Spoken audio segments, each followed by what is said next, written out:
Welcome to Incident Xpress video tutorial series.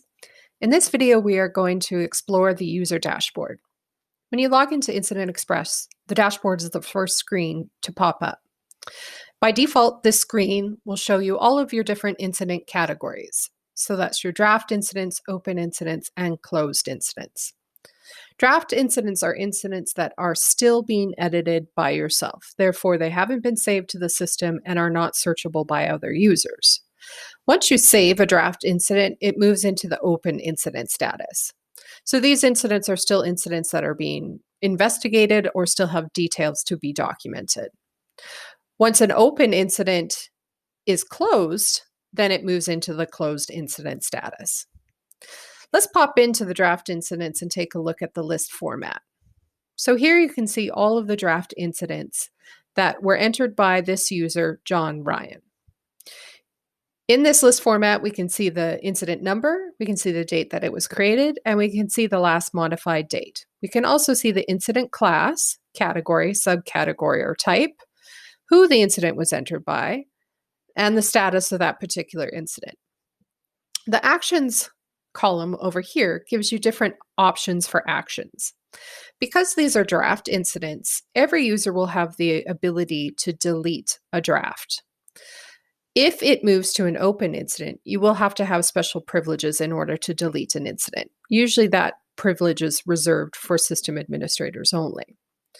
The pencil icon is where you go in to edit an incident. So we're just going to click in there. And here we can take a quick view at the incident, see the details, take a look.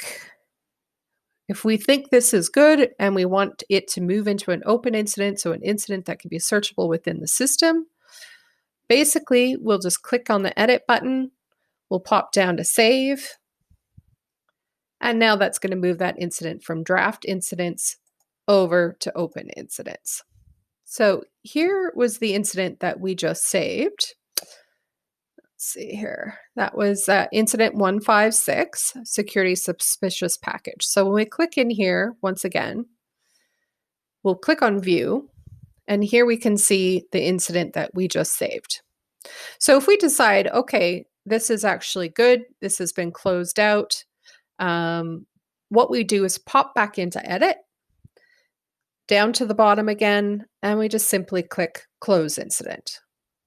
So the message that pops up, close incident. Are you sure you want to close this incident? Closed incidents cannot be edited. We're going to click OK.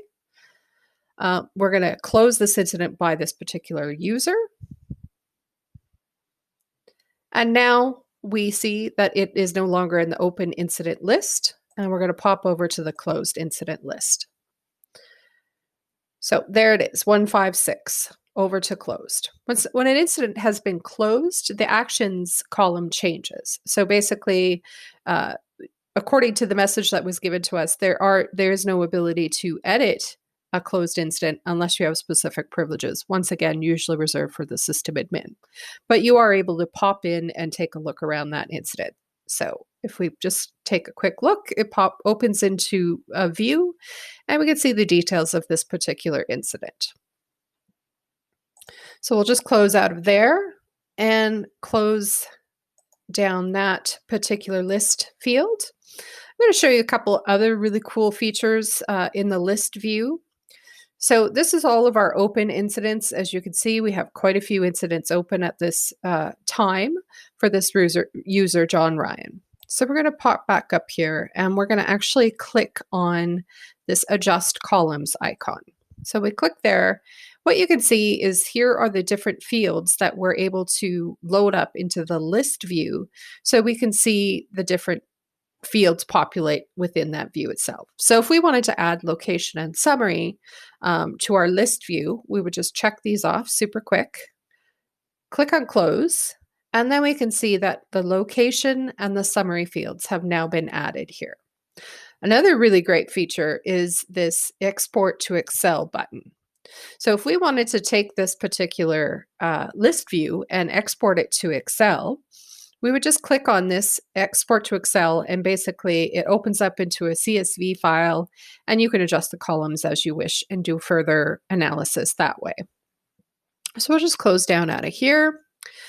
The other thing you can do with your user dashboard is you can save searches as well as reports. So here is a saved search that we have. If we want to pop into this saved search, if we just click on the thumbnail, it's going to show us the results for that particular search. So once again, it's showing it to us in list view. If we wanted to edit the search, we just click on this pencil icon. And basically, it takes us back to the search section of Incident Xpress and all of the different search criteria that were saved in order to pull this search in the first place. So now we're back in search. I'm just going to actually pop back to the dashboard. This is an analysis that has been saved. So if we want to click on this guy, it's going to show us incidents by class by year 2019. If we want to click in here and drill down further to see the security incidents, we can do so. So we're just going to click there and all of the security incidents. So basically that was the incident class. It drills us down into the incident category. And then if we wanted to go even further and drill down to the subcategory, we can click on it here. So that takes us into the subcategory. If we want to go back to the dashboard, we just click off screen here and it takes us back to the dashboard. So once again, if you wanted to edit these analysis, very simply just click the pencil icon and it takes you over to the analyze section of Incident Xpress. And you can see here all of the different criteria that was used to pull this particular report. And you could just update however you want. Maybe you want to change it to 2018 or you want to change it to 2020. You would click generate and you can see that report with the updated information. That is it. That is the dashboard in a snapshot view. Thank you very much for watching this video. If you have any questions, please feel free to reach out to us.